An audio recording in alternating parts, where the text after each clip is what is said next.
$1,400 현금 지원 대상의 상한선을 대폭 낮춘 상원안이 이번 주 가결될 것으로 예고되고 있습니다. 텍사스주는 마스크 쓰기 의무화를 해제하고 영업장을 여는 등 경제도 100% 재개하겠다고 밝혔습니다. 워싱턴 지역 코로나 누적 감염자가 100만 명을 넘어선 가운데 새로운 백신이 추가되면서 희망이 보이고 있다고 의료 전문가들이 밝혔습니다. 조셉 바이든 대통령은 5월 말까지 18세 이상 성인이면 누구나 코로나 백신을 접종할 수 있을 것이라고 발표했습니다. 3월 4일 워싱턴 의사당을 일부 가격단체들이 습격하려 한다는 첩보가 입수돼 초비상이 걸렸습니다. 시청자 여러분 안녕하십니까? 워싱턴 뉴스 투데이입니다. 미국민들에게 $1,400씩 제공하는 현금 지원 대상의 상한선을 개인 8만, 부부 16만 달러로 대폭 낮춘 연방상원의 미국 구조계획 법안이 조 바이든 대통령의 지지까지 받아 이번 주말에 독자 가결될 것으로 예고되고 있습니다. 연방하원은 현금 지원의 상한선을 낮추고 최저임금 인상을 제외한 상원 가결안을 다음 주에 다시 표결 최종 확정하고 조 바이든 대통령이 서명한 후 시행에 착수할 것으로 기대되고 있습니다. 보도에 한면 기자입니다. 바이든 미국 구조개혁 법안이 연방 상원에서 일부 수정되는 대신에 민주당만의 힘으로 독자 가결 가능성을 높여 이번 주말 상원 가결에 이어 내주에는 하원 채표결과 대통령 서명으로 최종 확정 시행에 돌입할 것으로 예상되고 있습니다. 연방 상원은 하원 가결안에서 일부 수정된 상원안을 공식 상정하고 20시간 동안에 수정한 연쇄 심리와 표결에 착수해 이번 주말에는 상원 본회의에서 가결하는 수순에 들어갔습니다. 상원 다수당 대표인 척 슈머 민주당 상원 대표는 미국 구조개혁 법안을 3일부터 상원에서 다루기 시작해 경론과 수정안, 연쇄 표결 등 어려운 심리를 하게 되겠지만 이번 주말 상원에서 가결하고 14일 연방 실업수당 종료 이전에 조 바이든 대통령에게 보낼 것이라고 재확인했습니다. Senate Democrats are committed to passing the American Rescue Plan.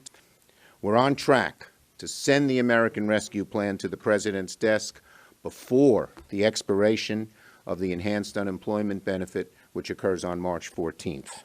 미국 구조개혁 법안은 연방 상원안에서 하원 가결안에 비해 두 가지가 눈에 띄게 달라진 것으로 나타났습니다. 첫째, 미국민들에게 $1,400씩 제공하는 현금 지원의 기본 원칙에는 변함이 없으나 페이스아웃으로 마지막 받을 수 있는 상한선을 대폭 낮추기로 민주당 상원이 내부 합의하고 바이든 대통령도 동의한 것으로 미 언론들은 보도하고 있습니다. 현금 지원을 한 푼도 받지 못하는 상한선은 하원안에서는 개인 $10만 달러였으나 상원안에서는 $8만 달러로 부부는 $20만 달러에서 $16만 달러로 대폭 낮추게 됩니다. 반면 개인 $7만 5천 달러 이하는 $1,400, 부부 $15만 달러 이하면 $2,800, 나이 불문 부양자녀들은 1인당 $1,400씩 제공하는 데에는 변화가 없습니다. 이와 함께 연방 실업수당도 변함없이 3월 15일부터 주당 $400로 올려 8월 29일까지 지급하기로 결정했습니다. 또한 17세까지의 미성년 부양자녀들에게는 7월부터 1년간 매달 $250 또는 $300씩 입금시켜주는 방안도 그대로 유지키로 했습니다. 둘째, 상원안에서는 비당파적인 상원 사무처장이 제외해야 한다고 판정한 대로 최저임금 $15 인상안을 이번에는 삭제했습니다.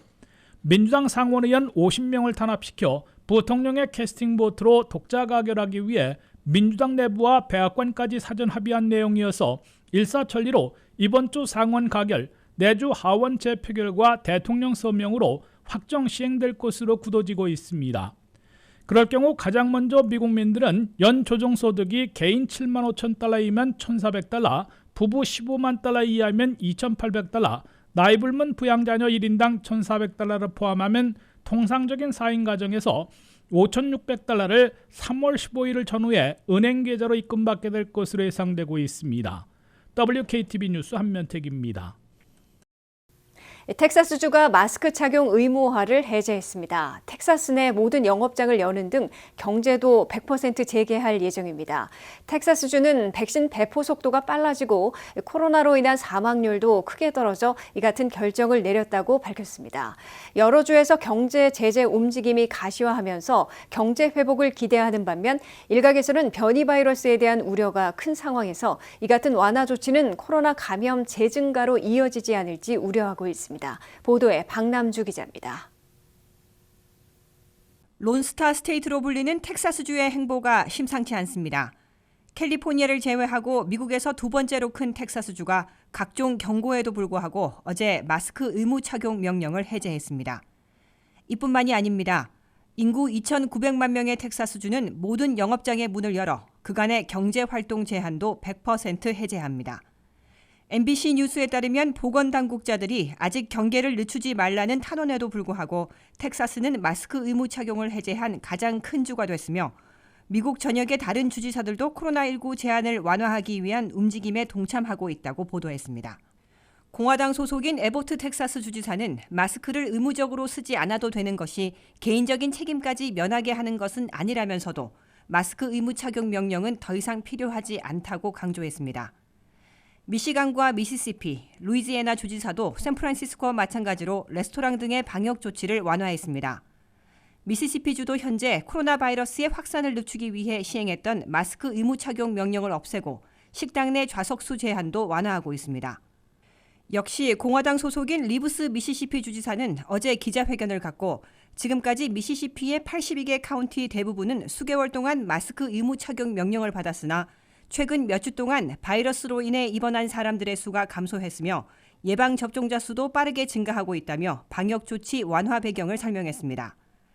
미시시피주의 바뀐 방역 조치는 오늘 오후 5시에 발효돼 3월 31일까지 유지됩니다. 팬데믹이 발생한 지 1년이 지난 지금 미국민들은 코로나 바이러스의 확산을 막기 위한 각종 규제로 피로감이 최고조에 이른 것으로 보입니다. 미국은 하루 평균 약 25만 건의 신규 감염자가 지난 2개월 동안 70% 이상 감소했으며 하루 평균 사망자는 1월 중순 이후 약 40% 감소했습니다. 하지만 최근 며칠간 하락세가 둔화되고 있고 여전히 매일 2,000명이 사망하고 6만 명 이상의 신규 감염자가 발생하고 있습니다. 각종 변이 바이러스에 대한 우려도 커지고 있습니다. 질병통제예방센터의 로셸 왈렌스키 국장은 힘들게 얻은 코로나 하락세가 한순간에 무너질 수도 있다고 경고한 바 있습니다. 미국은 현재 여러 주에서 경제 재개 움직임이 가시화되는 분위기입니다. 몬태나와 아이오와주는 이미 마스크 착용 의무화를 해제했습니다. 이에 따라 공공장소에서 마스크를 쓰지 않아도 되는 주는 총 13곳으로 늘었습니다. WKTV 뉴스 박남주입니다. 워싱턴 DC, 메릴랜드, 버지니아주 등 워싱턴 지역의 코로나 누적 감염자 수가 100만 명을 넘어섰습니다. 하지만 화이자와 모더나에 이어 세 번째 존슨앤존슨 백신이 추가되면서 이 같은 수치를 낮추는 데 도움이 될 것이라는 희망이 커지고 있습니다. 존슨앤존슨 백신은 이번 주부터 워싱턴 DC는 6,000회분을, 메릴랜드는 49,600회 분량을 제공하고 버지니아주는 69,700회 분량이 공급됩니다. 워싱턴 DC, 메릴랜드, 버지니아주 등 워싱턴 지역의 코로나 누적 감염 사례가 100만 건을 넘었습니다. 워싱턴 DC는 4만 684건의 코로나 감염 사례가 보고됐고 메릴랜드는 38만 2,703건, 버지니아는 57만 7,174건으로 나타났습니다. 워싱턴 지역 거주자 100명 중 6명이 양성 반응을 보였으며 이는 100명당 전국 감염률 8명보다 약간 낮은 수치입니다. 레리 호건 메릴랜드 주지사는 65세 이상의 메릴랜드 주민 중 40%가 예방접종을 받았다고 발표했습니다. 이는 메릴랜드 전체 인구의 약 16%를 차지합니다. 지금까지 메릴랜드주는 130만 회 이상 접종해 약 70만 명에게 접종을 완료했고 나머지 90만 명은 한 번 접종을 받았습니다. 현재 하루 평균 3만 5,072회 접종을 기록하고 있습니다. 버지니아주는 약 200만 회를 접종했습니다. 68만 5천 명 이상이 두 번의 접종을 마쳤고 약 130만 명이 적어도 한 번의 접종을 받았습니다. 현재 하루 평균 4만 2천 회의 접종이 이루어지고 있습니다. 워싱턴 DC는 16만 5천 회를 접종해 5만 6,788명이 접종을 마쳤고 10만 8천 명 이상이 부분 예방접종을 받았습니다. 그러나 백신에 대한 수요는 여전히 공급을 훨씬 능가하고 있습니다. 또한 대기 시간이 길고 기술적 결함으로 예약하는 데 어려움을 겪는 등 불만이 만연해 있습니다. 하지만 지역 보건당국은 세 번째 코로나 백신이 게임 체인저가 될 수 있다는 낙관론을 표명했습니다. 워싱턴 DC, 메릴랜드, 버지니아주는 이번 주부터 존슨앤존슨 백신 접종이 시작됩니다. 워싱턴 DC는 6,000회 분량을, 메릴랜드는 49,600회분, 버지니아주는 69,700회 분량이 제공됩니다. 한편 레리 호건 메릴랜드 주지사는 로버트 레드필드 전 질병통제예방센터 이사를 공중보건 선임 고문으로 지명했습니다. 또한 존슨앤존슨사의 백신 49,600회 접종분은 2주 동안 모두 소진될 예정이지만 3월 18일이나 그 이전까지 다시 공급받게 될 것으로 약속했습니다. 호건 주지사는 또 새로 개장하거나 확장된 대형 접종 장소에 대한 계획도 발표했습니다. 프린스 조지스 카운티의 식스플래그에서는 하루 2,000회에서 이번 주 4,000회로 접종을 2배 늘릴 예정입니다. M&T 뱅크 스타디움에서는 하루 2,000회까지 접종이 가능하고 볼티모어 컨벤션 센터에서도 접종을 2배 늘릴 예정입니다. 찰스 카운티의 대형 예방 접종 장소는 목요일에 개장할 것으로 밝혔습니다. 솔스베리의 동부 해안 지역은 3월 18일 이전에 개장할 예정이며 이달 말까지는 헤이거스타운에 새로운 접종 장소가 열릴 예정입니다. 조셉 바이든 대통령은 5월 말까지 18세 이상의 성인이면 누구나 코로나 백신을 접종할 수 있을 것이라고 발표했습니다. 바이든 대통령은 전시회나 가능했던 경쟁업체들 간 협력으로 코로나 백신 생산을 배가시키는 방안을 성사시켜 전 국민 백신 접종을 5월 말로 2달 앞당기게 될 것으로 약속한 겁니다. 한면택 기자의 보도입니다. 미국의 전 국민 코로나 백신 접종에 가속도를 내고 있는 조셉 바이든 대통령이 5월 말까지 18세 이상 성인 모두가 코로나 백신을 접종받을 수 있게 할 것이라며 2달 앞당긴 전 국민 백신 접종 일정을 공표했습니다. 조셉 바이든 대통령은 5월 말까지 미국의 성인 인구 전체가 접종받을 수 있는 충분한 코로나 백신이 있게 될 것이라고 발표했습니다. We're now on track to have enough vaccine supply for every adult in America by the end of May. That's progress, important progress. 바이든 대통령의 이런 발표는 5월 말까지는 18세 이상 성인 2억 6천만 명의 접종 대상자들을 모두 접종시킬 수 있는 충분한 코로나 백신을 공급하겠다는 약속으로 당초 목표인 7월 말보다 2달이나 앞당긴 겁니다. 바이든 행정부는 5월 말까지 파이저와 모더나가 2억 명을 커버하는 백신을 공급하고 세 번째로 가세한 존슨앤존슨이 8,700만 명을 맡아 모두 2억 8,700만 명분으로 전체 접종 대상자 2억 6천만 명을 넘어서게 될 것으로 강조하고 있습니다. 바이든 대통령은 이와 함께 대형 제약회사인 머크사가 최근 한 번 접종 백신의 긴급 사용을 승인받은 존슨앤존슨의 백신 생산을 직접 돕기로 했다며 코로나 백신 생산을 배가시키는 빅딜을 성사시켰음을 밝혔습니다. Usually competitors are working together on the vaccine. Johnson & Johnson and Merck will work together to expand the production of Johnson & Johnson's vaccine. 백악관의 추선으로 경쟁업체들이 백신 생산을 직접 지원하는 것은 전쟁 때나 볼 수 있었던 이례적이고도 역사적인 거래로 꼽히고 있습니다. 이번 합의로 세계 2위의 대형 제약사이면서도 코로나 백신 개발에 실패해 임상실험을 중단했던 머크사는 한 번만 맞아도 되는 코로나 백신의 긴급 사용을 FDA로부터 승인받고도 미국 내 생산시설 부족에 난감해하던 존슨앤존슨의 백신 생산을 직접 돕게 됩니다. 머크사는 앞으로 2달 후 한 생산시설에서는 JJ 백신의 마지막 생산 과정을 지원한 다음 몇 달이 더 걸릴 다른 한 곳에서는 전 과정에 참여하게 됩니다. 바이든 행정부는 이를 위해 한국전쟁 때 발동했던 국방물자 생산법을 이번에도 활용해 머크사가 JJ 백신을 생산하는 데 필요한 물자와 장비 등을 획득할 수 있도록 지원키로 했습니다.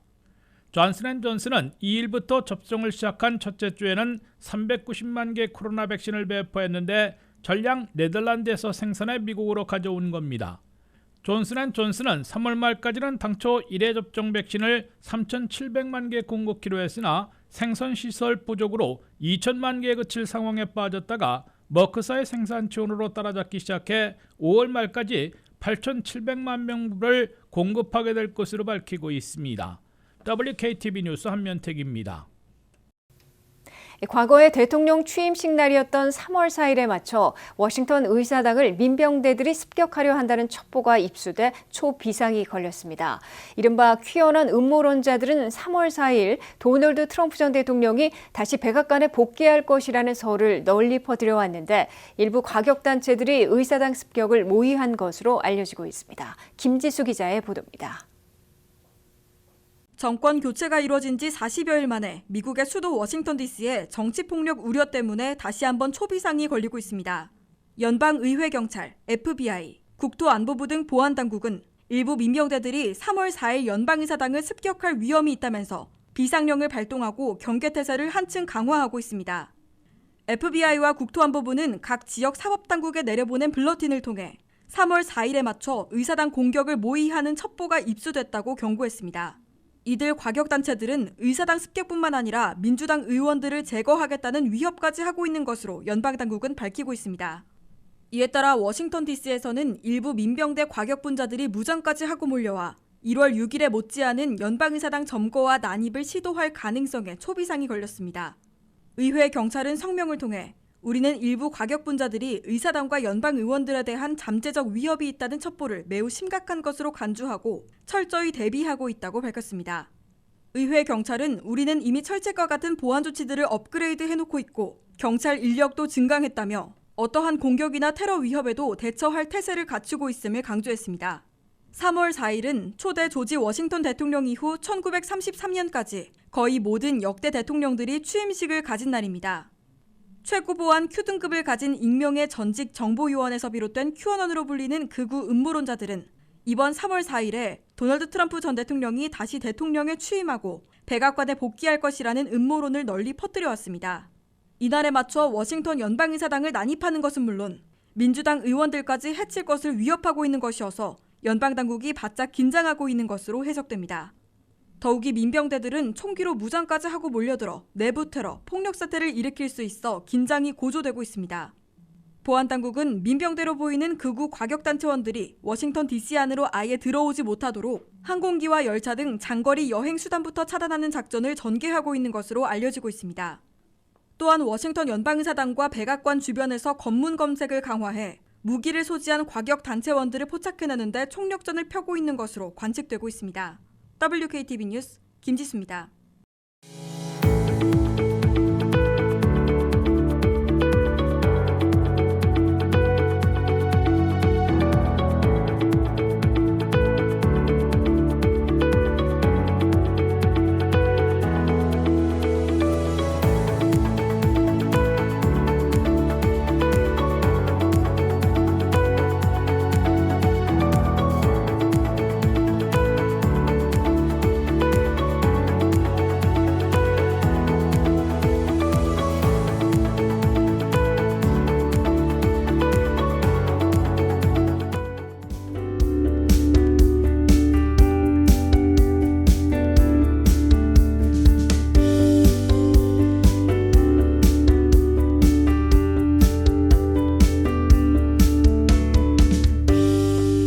이상으로 워싱턴 뉴스투데이를 마치겠습니다. 시청해주신 여러분 고맙습니다.